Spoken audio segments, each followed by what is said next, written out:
The room was full. Not just family, neighbors, relatives I barely knew, my dad's co-workers, people who had watched me grow up and quietly decided I wasn't worth much. It was supposed to be a celebration. One of those loud family gatherings where everyone pretends they're happy and successful. I stood near the dining table, holding a paper plate, listening more than talking. I always did. Whenever I spoke, someone talked over me anyway. My dad had already had a few drinks. I could tell by the way his voice carried. Too loud, too confident, too sharp. He was telling one of his favorite stories. Not about his achievements. About my failures.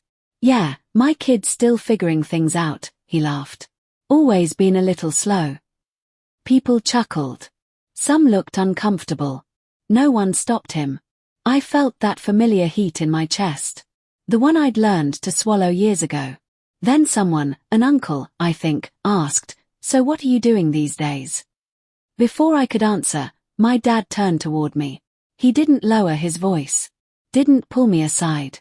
He pointed at me and said, loud enough for the entire room to hear, "You'll never amount to anything." The room went quiet. Not shocked quiet. Awkward quiet. The kind where everyone waits to see how bad it gets. He kept going. No ambition. No direction. Still chasing nonsense. "I've given up trying to fix you." My mom stared at her plate. My siblings avoided my eyes. I felt every pair of eyes on me, measured, judged, confirmed. Like they'd just been handed proof of something they already believed. For a second, I considered doing what I'd always done. Laugh it off. Make a joke. Disappear into the kitchen. But something snapped. Not anger. Not rage. Clarity. I looked at my dad. Really looked at him. The man who had criticized every step I took, then wondered why I stopped walking toward him. I smiled. That confused him. "What?" he said. "You think that's funny?" I took a breath. Calm. Steady. And I said the words that would change the entire night. "Actually, this is the last time you'll ever get to say that." The room froze. My dad scoffed. "Oh yeah. And why's that?" I didn't raise my voice. I didn't explain. I didn't defend myself. I just said, "Because after tonight, I'm done proving anything to you." A few people shifted in their seats. My dad laughed again, louder this time. "See? Delusional." I nodded. Still smiling. Inside, though, I was already gone. They didn't know it yet, but this wasn't a breaking point. It was a starting line. And the next time my name came up in that room, no one would be laughing. After that moment, nothing exploded the way people expect in stories. No shouting. No dramatic walkout. No apology. Instead, the night continued, just colder. Conversations restarted in pieces. Laughter sounded forced. Every now and then, someone glanced at me, like they were trying to figure out whether I was embarrassed or dangerous. My dad went back to talking. Louder. Sharper. Like he needed to re-establish control. "He's always been sensitive," he told a group near the couch. "Can't take honest feedback. That's why he'll never survive the real world." I heard every word. I didn't interrupt. I didn't defend myself. That bothered him more than yelling ever would. Later, my aunt cornered me near the kitchen sink. "You know your father means well," she whispered. "You should apologize. Smooth things over." I smiled politely. "For what?" She blinked. "For making things awkward." Interesting. Not for what he said. For how I reacted. I walked away. That night, I noticed something else too. People started asking him questions about me. "So, what exactly does he do? Is he really struggling? Does he have plans?" My dad didn't like that. Because the truth was, he didn't actually know. He'd stopped asking years ago. A week later, I got the call. "Come by," my dad said. No greeting. No warmth. "We need to talk." When I arrived, it wasn't a conversation. It was an intervention. My parents sat across from me like managers disappointed in an employee. "We've been patient," my dad said. But this drifting around ends now.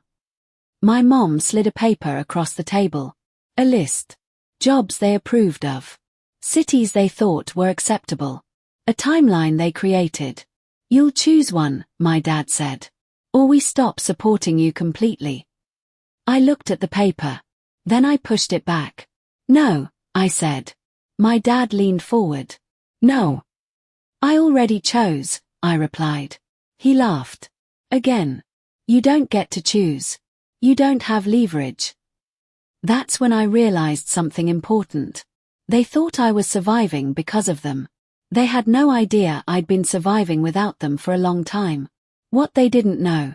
I had already turned down a job on that list, because I'd outgrown it.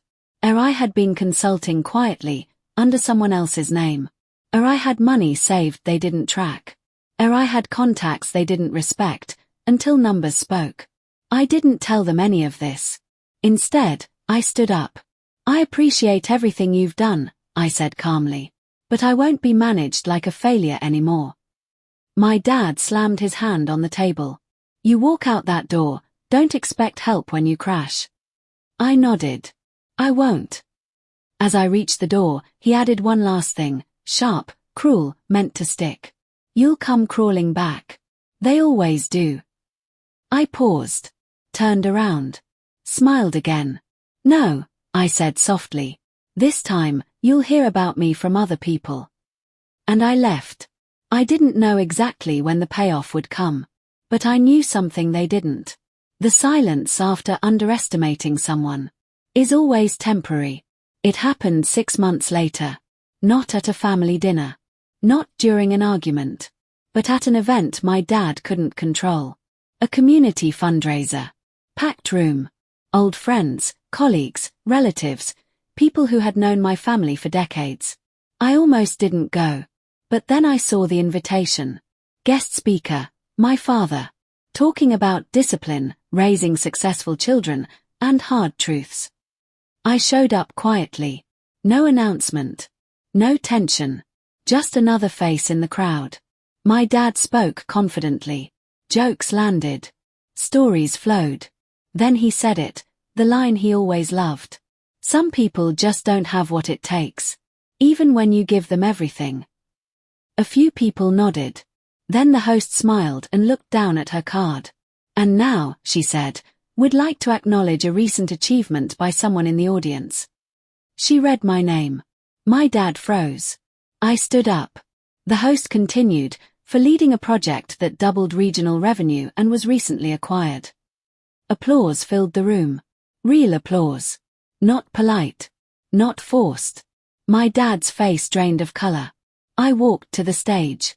Took the mic. I wasn't planning to speak, I said calmly.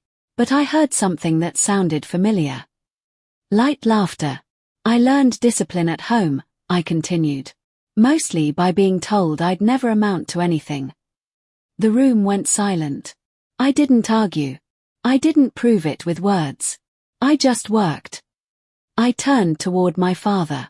Turns out, silence builds faster than shouting. That was it. No insults. No anger. No explanation. Just truth. After the event, people surrounded me. Questions. Congratulations. Handshakes.